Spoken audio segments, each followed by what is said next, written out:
Maia, Maia, Maia, Maia, Maia, Maia,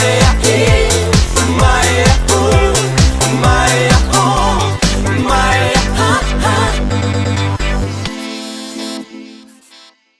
Eu sou o professor Vitor Terra e hoje a gente vai falar sobre a segunda e a terceira geração do romantismo.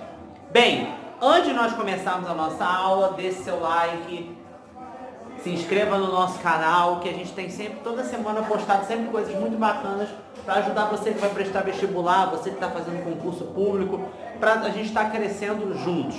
Bem, primeira coisa que eu preciso explicar para você, te localizar, é que o romantismo em si, ele vai trazer uma liberdade criativa muito grande para todos os poetas.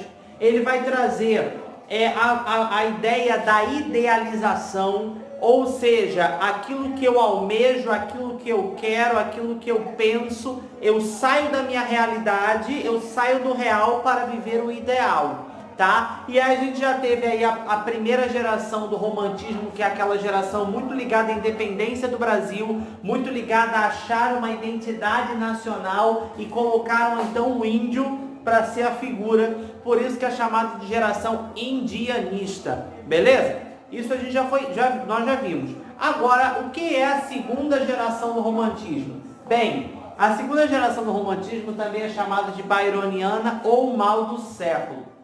Vitor, mal do século? Por quê? Vou te explicar agora. Bem, nós temos dentro dessa ideia da liberdade de criação, né, a ideia que os autores não tinham mais que seguir uma métrica, não tinham mais que seguir aquela obrigatoriedade de contar as mesmas sílabas poéticas, então eles tinham uma liberdade criativa até mesmo para explorar temas. Porque quando nós olhamos para trás e vimos o arcadismo tem aquela ideia de fingimento, de simular um campo, né, os pastores. Aqui não tem mais isso. Aqui você tem uma liberdade de criação tanto da escrita quanto da temática, tá? Mas a segunda geração tem uma coisa que é muito interessante, que é o seguinte: a tuberculose, na época, foi a doença que matou muito. Ela devastou boa parte da Europa, ela devastou o Brasil. Até hoje, morre-se muitas pessoas de tuberculose, entendeu? É uma doença que vai matando.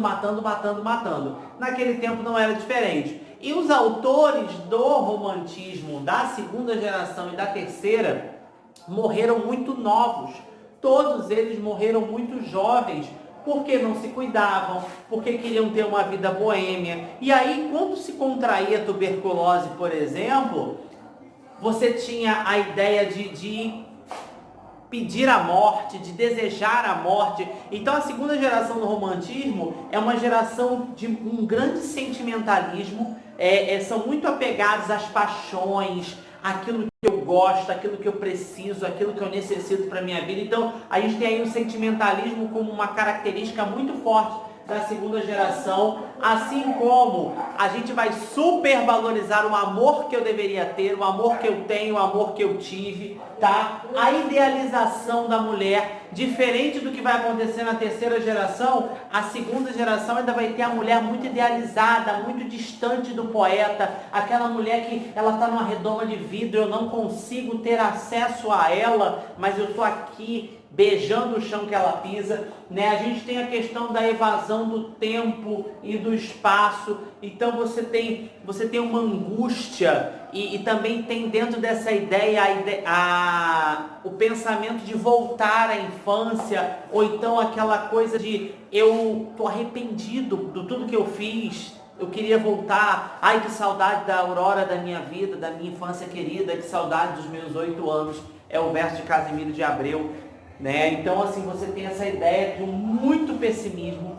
A segunda geração, ela é extremamente pessimista. É uma geração de sempre, já que eu vou morrer mesmo, tô todo lascado, né? Então eu vou querer me lascar mais, né? Pô, se a gente parar para pensar, a gente tem muito disso hoje, né? Eu sempre passo um trabalho para os meus alunos que é buscarem músicas contemporâneas, atuais, que tenham a ver com essas gerações. Essas músicas que buscam muito tristeza, ficar no cantinho chorando, essas músicas de, eu quero me isolar do mundo, eu quero pegar a minha dor, enfiar no bolso e ficar aqui cuidando dela. Isso é segunda geração do romantismo. A ideia da dor da estimação, sabe? Eu tenho uma dorzinha de estimação que eu fico aqui cuidando dela. Isso é segunda geração, tá?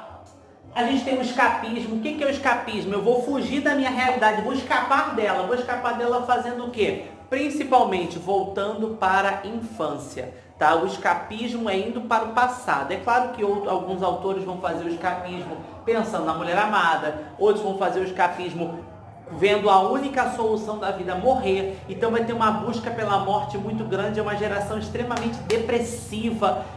A poesia da segunda geração do romantismo é depressiva ao extremo, a ideia de morrer, a ideia de só solucionar a vida por meio da morte. Tá? A gente tem a fantasia, tem umas questões fantasiosas, a gente vai falar um pouquinho daqui a pouco de Noites na Taverna, e o culto da morte.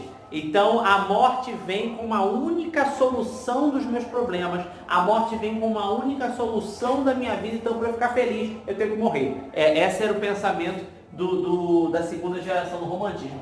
Valorização da vida boêmia, né? A vida de boemia, né? A vida de cachaça, pegação, mulheres. Eles valorizavam aquela vida da malandragem, ir aos bares, bebendo. Tava todo mundo com tuberculose, mas todo mundo ia, pegava sereno à noite. Isso aí era um veneno terrível. Isso aí agregando ia de alguma forma piorando a situação. Eles foram ficando doentes e todo mundo morreu muito novo, tá? A gente vai estar passando aí, quando eu for falar dos autores, eu vou colocar as idades que eles morreram, só para você ficar assim, meu Deus, viveu só isso, tá? A gente tem os principais autores, o Junqueira Freire, que ele ia ser padre, estava estudando para isso, para ser padre, fugiu, né? Quis sair lá ele estava estudando, estava no seminário, mas fugiu, quis viver uma vida segundo os seus desejos, e um ano depois morreu de um ataque do coração. Não sei se foi castigo divino, mas, né? Inspirações do claustro, contradições poéticas, né? É um tópico da obra dele, são duas obras dele. O Casimiro de Abreu, mas o Junqueira Freire ele não é um dos autores mais conceituados. O autor mais conceituado é o Casimiro de Abreu e o Álvares de Azevedo. Tá? O Casimiro de Abreu só escreveu uma obra, As Primaveras. Essa obra é uma obra de muito pessimismo, a ideia da volta da infância. Ele tem muito isso preso a essas questões de que se eu voltar à infância tudo vai melhorar, minha vida vai ser outra. E o Álvares de Azevedo, que é chamado de poeta maldito. Eu já ouvi alguns professores de literatura, né, ao longo da minha formação, ao longo das conversas, que dizem que se Álvares de Azevedo vivesse mais, bota aí mais o triplo da idade dele, ele talvez seria um dos principais poetas brasileiros, porque a escrita dele é realmente muito boa. O jeito que ele conduz as palavras, o jeito que ele vai esculpi-las no meio do texto é muito bom. Só que o Álvares de Azevedo morreu muito novo, morreu jovem demais, tá? Ele escreveu, a principal obra dele é A Lira dos 20 anos. São poemas, né, falando sobre os 20 anos. E Noites na Taverna, que é um livro maravilhoso. Se você tiver a oportunidade de ler, e que se você gosta de contos de terror, contos góticos, você vai adorar Noites na Taverna, porque são contos assim, de despertamento, sabe? A gente assiste Noites na Taverna, e aí a gente lê Noites na Taverna e a gente fica tentando imaginar aquelas cenas muito parecidas com alguns filmes de terror que a gente conhece. Tem canibalismo, tem necrofilia, tem todas essas questões dentro dessas obras, tudo bem? Seguindo agora, a gente vai falar da terceira geração do romantismo, porque a segunda e a terceira são tão pequenininhos, diferente da primeira, que a gente tem um catálogo bem vasto de exploração. A terceira geração e a segunda são gerações menores, a gente acaba concatenando numa aula só, tá? A gente tem a terceira geração do romantismo, também chamada de geração condoreira ou abolicionista. Bem, o que é um condor? O condor é uma ave dos Andes, voa alto, então vai ter essa ideia da liberdade. E que liberdade é essa? É a libertação dos escravos, né? Essa geração é uma geração muito ligada à temática social. Mas, Vitor, agora para problematizar os teus estudos. Se a gente tem o realismo que vem depois, e o realismo vai falar vai se preocupar muito com a ideia de falar da realidade, da sociedade como ela é, de despir a sociedade, de tirar essa hipocrisia social que a gente vive.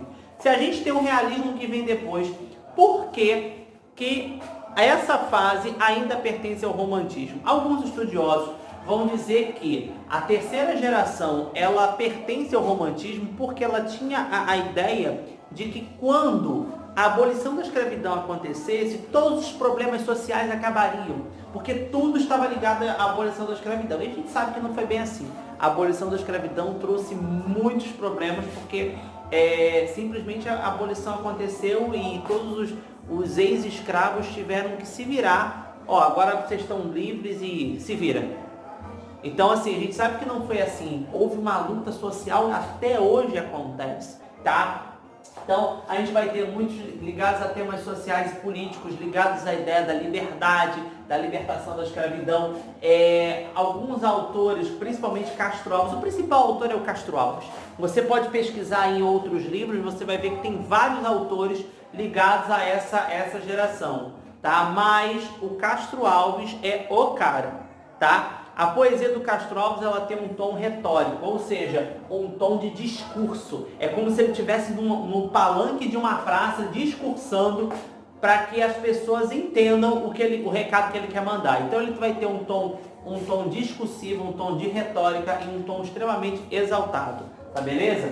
Vai falar do abolicionismo, vai negar essa ideia do amor platônico, da mulher idealizada, né? Ele vai trabalhar com a ideia da sensualidade. A mulher, ela não é uma santa, ela é sensual, tá? Então, até porque os autores, eles param um pouco de idealizar e pensam na mulher como ela é, tá? Eles param de pensar, né, naquela coisa da mulher inatingida. E o Castro Alves, por exemplo, ele tem a poesia erótica. Então ele vai falar de uma outra vertente, né? Na segunda geração a mulher ela é intocável. Na terceira geração ele já vai ter um outro olhar para a mulher, tá? A gente vai ter a realidade social, né? A gente vai ter essa ideia de trabalhar em cima da realidade social, erotismo. E os principais autores é o Castro Alves, chamado de poeta dos escravos, e ele tem 2 livros, na verdade ele tem vários escritos, mas também morreu muito novo. O primeiro é o Navio Negreiro, e aí você vai ter toda a obra do Navio Negreiro relatando o sofrimento e a dor que os negros passaram vindos, né, para o Brasil, a ideia da comercialização dos escravos. E também tem o livro Espumas Flutuantes, que é um livro bem interessante, que é justamente para falar desses poemas eróticos dele, tá? E aí quem quiser ler, se você tiver interesse. E a gente tem os Fagundes Varela. Aí você vai falar assim, mas eu já li que Fagundes Varela pertence à segunda geração. Fagundes Varela, ele pertence um pouco à segunda e um pouco à terceira, tá? Ele tem Vozes da América e Cantos Meridionais como obras, né, voltadas mais para a ideia da terceira geração do romantismo. Tudo bem, gente? Então a gente termina aí essa geração, lembrando que a ideia de primeira geração, segunda geração e terceira geração do romantismo só acontece na poesia. A prosa não vê isso. A prosa entende o romantismo como um todo, e dali a gente vai estudar os temas, né, regionais. Isso aí fica para a próxima aula. Tudo bem? Bons estudos para você!